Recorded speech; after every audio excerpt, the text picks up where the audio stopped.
ang Pilipinas ay may mamahaling Vespa na kinababaliwan ng mga mayayaman, ang Thailand may Honda version naman ito. At ang tawag dito, classmate, ay Honda Giorno. Yes, version ito ng Vespa ng Pilipinas na meron sa mga local ng Thailand. Paborito tong bihisan, siguro dahil Honda lover ang Thailand. Pero hindi rin kasi may nakikita ako sa Thailand ng mga Vespa na ginagamit sa kalsada. Nung nagpunta kami ng Team Race Power, nung pumunta kami doon last time, nung nag-factory visit kami, at na-inlove talaga ako nung napasakay ako sa Honda Giorno. Dahil may isa dong followers na naghintay sa atin na naka-Honda Giorno. Nakakatuwa dahil comfortable siya sakyan kaysa sa Vespa. Yes, real talk lang, matagtag ang stock ng Vespa dahil may Vespa rin ako, class. Natatagtagan talaga ako sa kanya. Kaya kailangan mo talaga magpalit ng suspension tulad na lang ng race power na para sa Vespa. Nasingit ko lang Kaya siguro nagustuhan to ng mga lokal ng Thailand dahil sa tinatawag na comfort feeling na meron to. Kaya mas patok to sa mga Thailander kaysa doon sa Vespa na meron tayo. Nakikita ko to through online na mas madalas nilang piniplex o mas madalas nilang binibihisan. By the way, isa sa mga factor nga pala kung bakit ko nagustuhan o nasabing maganda ang Honda Giorno bukod sa comfort looks ay yung tinatawag na classic looks, classmate. Kumbaga parang old school yung dating niya pero may pagka-modern style. Malapad kasi siya tignan o malapad yung kanyang dating kahit stock lang. Biruin mo, kahit stock lang yung stock na Giorno,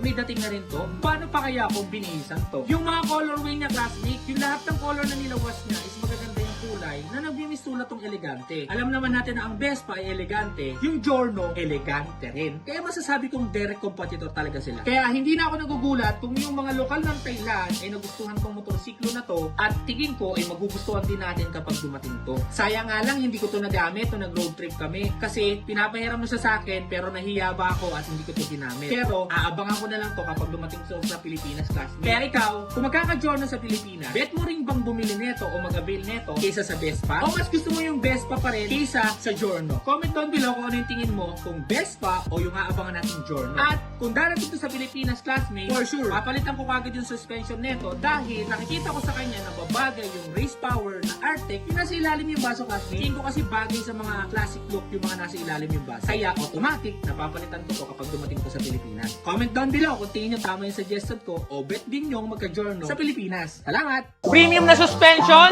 race power mo na yan!